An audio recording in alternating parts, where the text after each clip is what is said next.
Hello Bookish friends, welcome to another top 5 video.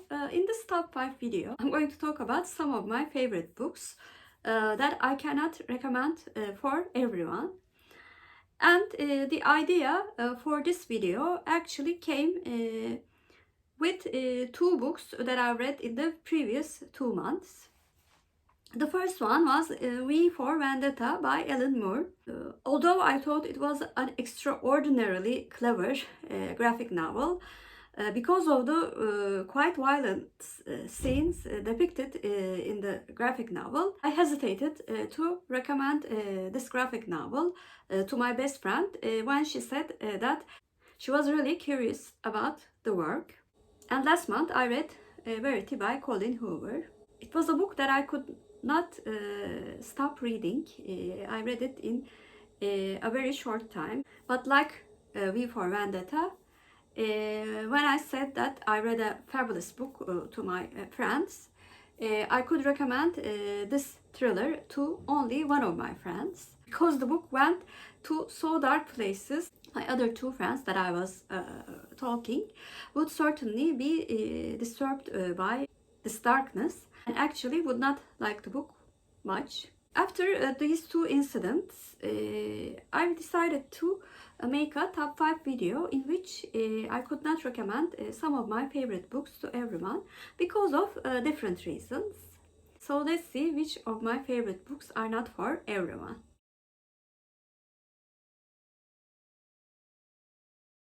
The book in the 5th place is the second book in Bridgerton series, which is The Viscount Who Loved Me by Julia Quinn. I really do like this book, and it is one of my favorite romance novels. However, this book has some spicy scenes. Although it is not a very high level, I still think some of my friends who likes clean romance would not like this book and the series as a whole. So I hesitate to recommend this wonderful romance book to some of my friends.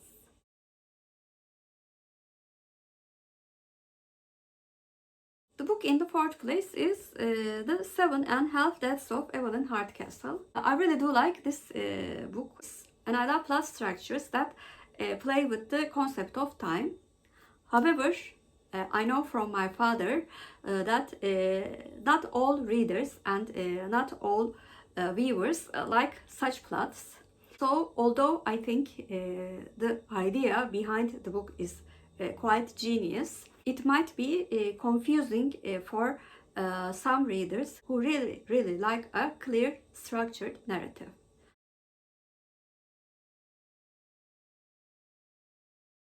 The book on the 3rd place is a non-fiction book, which is Helter, Skelter by Vincent Bugliosi. I thought this book was one of the best non-fiction books that I've read. Although it does not play with the emotions, the concept of the book is too violent and too upsetting. Many people can follow such a sickened mind, no matter how charismatic he is really quite upsetting to think about. That's why I cannot recommend Helter Skelter by Vincent Bugliosi to every reader.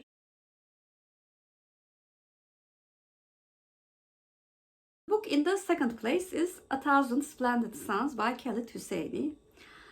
I think this book is the book that made me cry the most.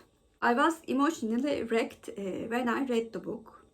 The events that go through this woman are quite horrific, but unfortunately these things do happen in real life. Also, the writing style of Hosseini always makes me cry, no matter what I read about.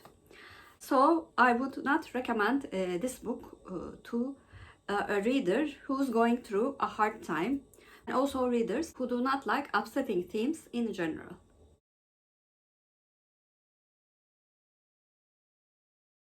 The book in the 1st place is Pretty Girls by Karin Slaughter. I have read many books featuring violence and gore. However, the antagonist in this book was, I think, one of the worst people that I have encountered in fiction. Also, the depiction of some violent scenes is really hard to read. The book is structured quite excellently. The characters are very three-dimensional, and I really do like Karin Slaughter's writing style in general, but it isn't for everyone. And this book, Pretty Girls, especially, is not for everyone. I would hesitate to recommend this book to even a reader of crime books, because most of the times crime books do not have such horrific content. So those are a selection of books that I could not recommend for everyone. Like I said in the intro, I tried to choose favorite books that I would not recommend for different reasons. Please comment down below, do you also have such favorite books in your lists? And if you're a new viewer, first of all, welcome. Please like and subscribe. Hope to see you very soon. Bye!